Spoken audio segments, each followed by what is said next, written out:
श्री परमात्मने नमः। श्रीमद् भगवद गीता षष्ठो अध्यायः आत्म संयम योग। श्री भगवान बोले, जो पुरुष कर्म फल का आश्रय न लेकर करने योग्य कर्म करता है वह सन्यासी तथा योगी है, और केवल अग्नि का त्याग करने वाला सन्यासी नहीं है तथा केवल क्रियाओं का त्याग करने वाला योगी नहीं है। हे अर्जुन, जिसको सन्यास ऐसा कहते हैं उसी को तू योग जान, क्योंकि संकल्पों का त्याग न करने वाला कोई भी पुरुष योगी नहीं होता। योग में आरूढ़ होने की इच्छा वाले मननशील पुरुष के लिए योग की प्राप्ति में निष्काम भाव से कर्म करना ही हेतु कहा जाता है, और योगारूढ़ हो जाने पर उस योगारूढ़ पुरुष का जो सर्व संकल्पों का अभाव है वही कल्याण में हेतु कहा जाता है। जिस काल में न तो इंद्रियों के भोगों में और न कर्मों में ही आसक्त होता है, उस काल में सर्व संकल्पों का त्यागी पुरुष योगारूढ़ कहा जाता है। मनुष्य अपने द्वारा अपना संसार समुद्र से उद्धार करे और अपने को अधोगति में न डाले, क्योंकि यह मनुष्य आप ही तो अपना मित्र है और आप ही अपना शत्रु है। जिस जीवात्मा द्वारा मन और इंद्रियों सहित शरीर जीता हुआ है, उस जीवात्मा का तो वह आप ही मित्र है, और जिसके द्वारा मन तथा इंद्रियों सहित शरीर नहीं जीता गया है, उसके लिए वह आप ही शत्रु के सदृश शत्रुता में बरतता है।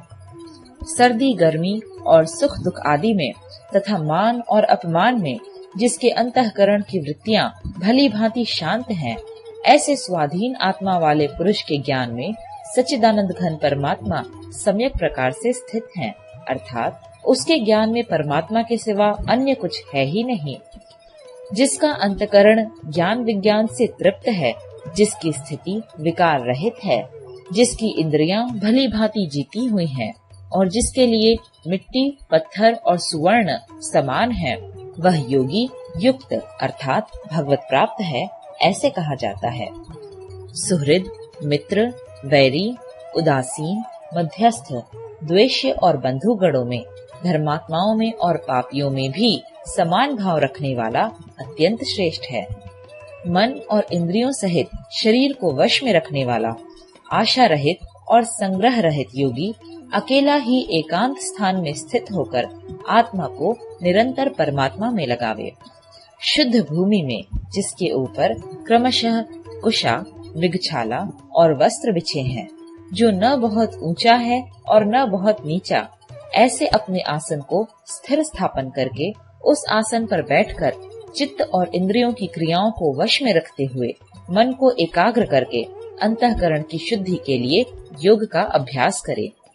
काया, सिर और गले को समान एवं अचल धारण करके और स्थिर होकर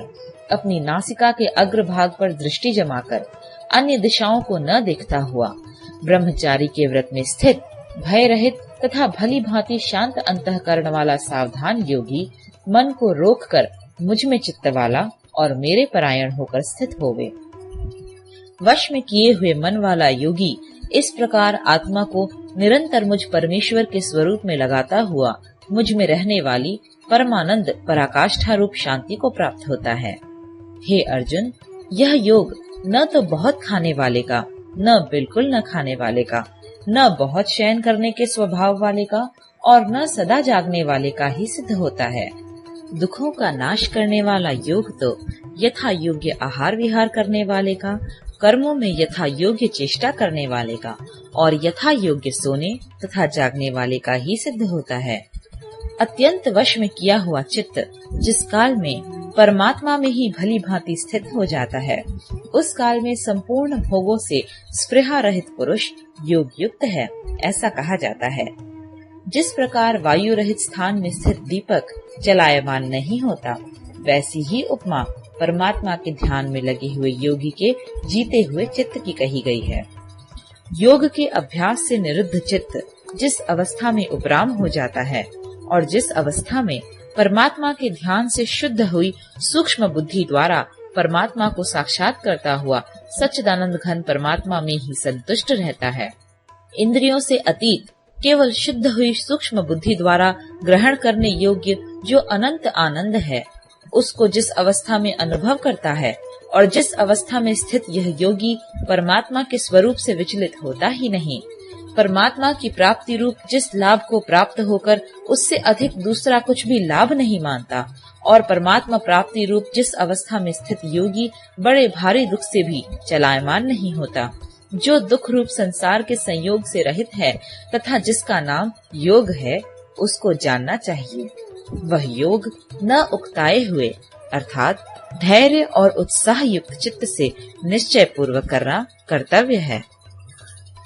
संकल्प से उत्पन्न होने वाली संपूर्ण कामनाओं को निशेष रूप से त्याग कर और मन के द्वारा इंद्रियों के समुदाय को सभी ओर से भली भांति रोक कर क्रम क्रम से अभ्यास करता हुआ उपरति को प्राप्त हो तथा धैर्य युक्त बुद्धि के द्वारा मन को परमात्मा में स्थित करके परमात्मा की सेवा और कुछ भी चिंतन न करे।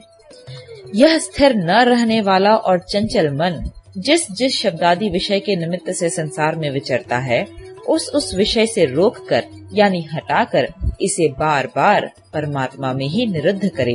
क्योंकि जिसका मन भली प्रकार शांत है, जो पाप से रहित है और जिसका रजोगुण शांत हो गया है, ऐसे इस सच्चिदानंद घन ब्रह्म के साथ एक ही भाव हुए योगी को उत्तम आनंद प्राप्त होता है।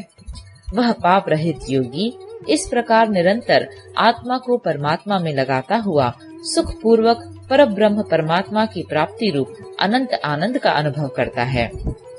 सर्वव्यापी अनंत चेतन में एक ही भाव से स्थिति रूप योग से युक्त आत्मा वाला तथा सब में समभाव से देखने वाला योगी आत्मा को संपूर्ण भूतों में स्थित और संपूर्ण भूतों को आत्मा में कल्पित देखता है। जो पुरुष संपूर्ण भूतों में सबके आत्म रूप मुझ वासुदेव को ही व्यापक देखता है और संपूर्ण भूतों को मुझ वासुदेव के अंतर्गत देखता है, उसके लिए मैं अदृश्य नहीं होता और वह मेरे लिए अदृश्य नहीं होता। जो पुरुष एक ही भाव में स्थित होकर संपूर्ण भूतों में आत्म रूप से स्थित मुझ सच्चिदानंद घन वासुदेव को भजता है, वह योगी सब प्रकार से बरतता हुआ भी मुझ में ही बरतता है। हे अर्जुन, जो योगी अपनी भांति संपूर्ण भूतों में सम देखता है और सुख अथवा दुख को भी सब में सम देखता है, वह योगी परम श्रेष्ठ माना गया है। टिप्पणी: जैसे मनुष्य अपने मस्तक, हाथ, पैर और गुदादि के साथ ब्राह्मण, क्षत्रिय, शूद्र और म्लेच्छादिकों का सा बर्ताव करता हुआ भी उनमें आत्म भाव अर्थात अपनापन समान होने से सुख और दुख को समान ही देखता है, वैसे ही सब भूतों में देखना अपनी भांति सम देखना है। अर्जुन बोले, हे मधुसूदन, जो यह योग आपने समभाव से कहा है, मन के चंचल होने से मैं इसकी नित्य स्थिति को नहीं देखता हूँ, क्योंकि हे श्री कृष्ण, यह मन बड़ा चंचल प्रमथन स्वभाव वाला, बड़ा दृढ़ और बलवान है।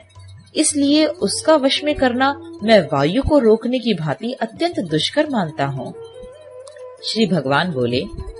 हे महाबाहो, निस्संदेह मन चंचल और कठिनता से वश में होने वाला है, परंतु हे कुंती पुत्र अर्जुन, यह अभ्यास और वैराग्य से वश में होता है। जिसका मन वश में किया हुआ नहीं है, ऐसे पुरुष द्वारा योग दुष्प्राप्य है और वश में किए हुए मन वाले प्रयत्नशील पुरुष द्वारा साधन से उसका प्राप्त होना सहज है। यह मेरा मत है। अर्जुन बोले, हे श्री कृष्ण, जो योग में श्रद्धा रखने वाला है किंतु संयमी नहीं है, इस कारण जिसका मन अंत काल में योग से विचलित हो गया है, ऐसा साधक योग सिद्धि को अर्थात भगवत साक्षात्कार को न प्राप्त होकर किस गति को प्राप्त होता है? हे महाबाहो, क्या वह भगवत प्राप्ति के मार्ग में मोहित और आश्रय रहित पुरुष छिन्न भिन्न बादल की भांति दोनों ओर से भ्रष्ट होकर नष्ट तो नहीं हो जाता? हे श्री कृष्ण, मेरे इस संशय को संपूर्ण रूप से छेदन करने के लिए आप ही योग्य हैं, क्योंकि आपके सिवा दूसरा इस संशय का छेदन करने वाला मिलना संभव नहीं है। श्री भगवान बोले, हे पार्थ, उस पुरुष का न तो इस लोक में नाश होता है और न परलोक में ही, क्योंकि हे प्यारे, आत्मोद्धार के लिए अर्थात भगवत प्राप्ति के लिए कर्म करने वाला कोई भी मनुष्य दुर्गति को प्राप्त नहीं होता।